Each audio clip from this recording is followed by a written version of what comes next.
All right, today we're tackling one of the biggest, most misunderstood ideas in business. We're going to get to the bottom of what a brand really is. Forget the buzzwords, we're looking for the soul of it all. So let's just jump right in. Seriously, take a second. When I say the word brand, what's the very first thing that pops into your head? I'm willing to bet it was one of these, right? A logo, the product itself, or maybe all the ads you see everywhere.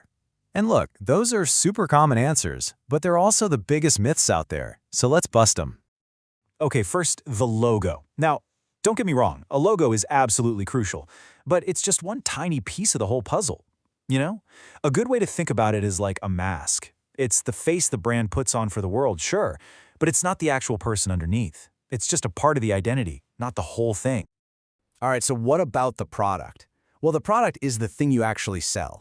You can hold it, you can touch it, but a brand is what people remember. It's that feeling, that memory, that story that just kind of sticks with you, long after you've bought the thing. And this is where we hit a really key difference, and this quote just nails it. Marketing is what you do. Branding is who you are. See, marketing is all the stuff you're actively doing, the campaigns, the ads, but branding, that's something deeper. It's the very identity of your business. It's who you are deep down. And if you look at this comparison, it makes it super clear. Marketing, on the one hand, is all about short-term tactics. It's pushing for a sale right now. It's what you do and what you say. Branding, though, that's the long game. It's a strategy. It's not about what you say, it's about what your customers feel. It's not about creating transactions, it's about creating real, lasting loyalty. Okay, let's try a little analogy to really drive this home. I want you to think of Egypt, just the country, Egypt. What's the first picture that comes to mind? Yeah, for pretty much everyone, it's going to be the pyramids, right? So in this example, the pyramids are basically Egypt's product. They're a physical thing. You can go there, you can see them, you can touch them. They are tangible. But here's the question. Are the pyramids the brand of Egypt? The answer is nope. Not at all. The brand of Egypt is something way, way deeper. It's something you can't physically touch. It's this whole intangible feeling, a story that's been building for like thousands of years. And that is the key. The brand is that feeling of ancient civilization. It's that vibe of mystery and history and just wonder. That feeling is the brand. The pyramids, they're just the physical proof that the story is real. So that really brings us to a solid definition, right? A brand is basically all the meaning, all the emotion, and all the memory that people have connected to a business or a product. It's that intangible gut feeling that creates way more value than just the physical product ever could. Okay, great. But how in the world do you actually build that feeling? Well, here's the secret. Maybe the most powerful way to do it. Stop thinking about your brand as a thing and start treating it like a person.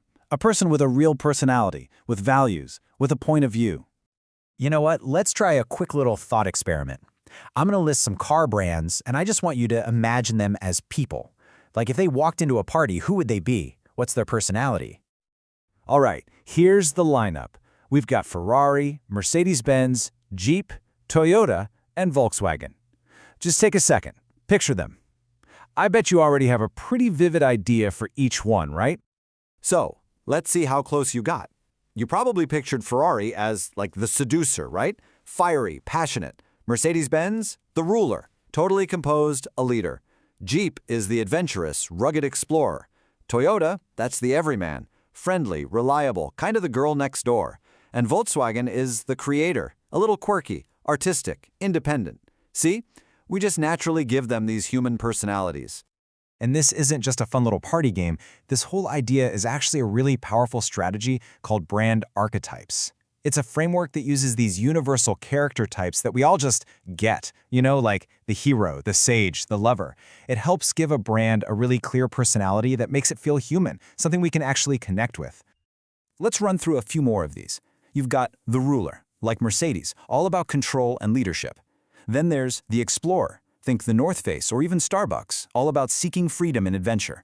You have the hero, which is Nike, obviously, inspiring you to just do it. Or the sage, like Google, seeking and sharing wisdom. Each one gives the brand a really clear role to play in our story.